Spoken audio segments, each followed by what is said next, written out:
Hey everyone. Since I saw raving reviews on the Pixel 7 and Google was going to give me $650 for my S22 Plus, 256 gig, and $100 Google Store credit, figured why not upgrade to a Pixel 7 256 gig for $50 plus taxes. Unfortunately, after using it for a week and a half, my experience was woefully underwhelming and I had no option but to return the phone. I'm not sure why other reviewers didn't notice the same bugs I was experiencing, and maybe I had a bad phone, but unless the phone had a bad SoC, I'm not sure what else would have been effective. Unfortunately, I'd been traveling, so I didn't really have time to record any of the issues, but if anyone else is having issues, please comment below to disprove any naysayers. Also, to preface, I've had previous experience with Pixel phones, including the original XL, 3XL, 4A, 5G, 5A, and as mentioned previously, I was using an S22 Plus before using the Pixel 7. Before I mention all the bugs I encountered, let me get the positives of the Pixel 7 out of the way, especially in comparison to the S22 Plus. The optical fingerprint sensor of the 7, in my opinion, is actually better than the S22 Plus, and the curved back actually made the phone easier to hold than the flat back of the Samsung.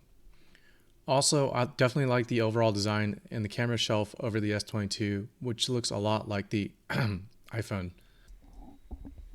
This is personal preference, but I do prefer the Pixel software experience, such as built-in visual voicemail, how it handles scam calls better, automated call transcription, as well as the Google Camera app.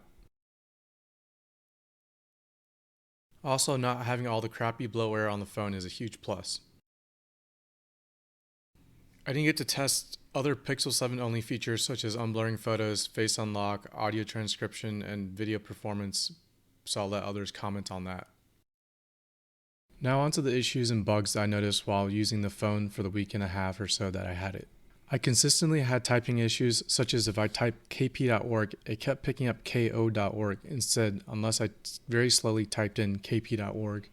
And another example I can think of off the top of my head is trying to type out Dolores Park Cafe, which picked up Dolores Park Cofe, or other typos similar to that, and having to consistently correct individual words. I've tried changing settings such as keyboard height, but still didn't have any luck. Another issue is the screen seems to falsely detect swipes even if I have flick input sensitivity set to low. This is all using Gboard, by the way. I've also had the phone lock up anywhere for a few seconds to tens of seconds and become unresponsive. For instance, earlier this week, the phone turned off as usual due to inactivity, and when I tried unlocking the phone via fingerprint, it was stuck on the always on display for maybe 30 seconds before I was able to use the power button to wake up the phone or use the fingerprint reader to unlock the phone. There's also times where the phone hangs for a few seconds while actively using it.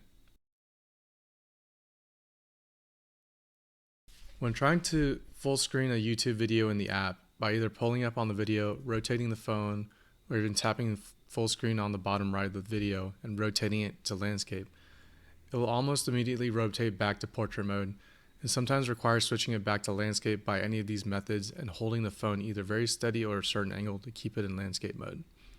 I used an app to check the accelerometer and it seemed fine, and this seems to me like a software issue. Auto brightness doesn't seem to adjust properly, and the screen always seems to be dimmer than it's supposed to be. Also, side note, but after using the S22, I definitely missed the additional brightness the S22 provides. I realize that Android phones take a few days for battery life to stabilize, but geez, I haven't had to worry about running out of battery in at least a couple of years. The whole time I had the Pixel 7, the phone never lasted more than a day, and there were days where I wasn't using the phone much at all. I did use the data transfer tool during setup to copy files from my S22 over, but I never had issues with battery life when doing this previously.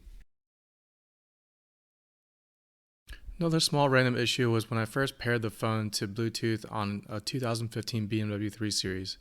It took a few tries to get Spotify to play music, even though the phone was paired to the car properly. The other time I tried connecting through Bluetooth, it pretty much locked up the infotainment system on the car. I couldn't do anything unless I turned the car off and back on.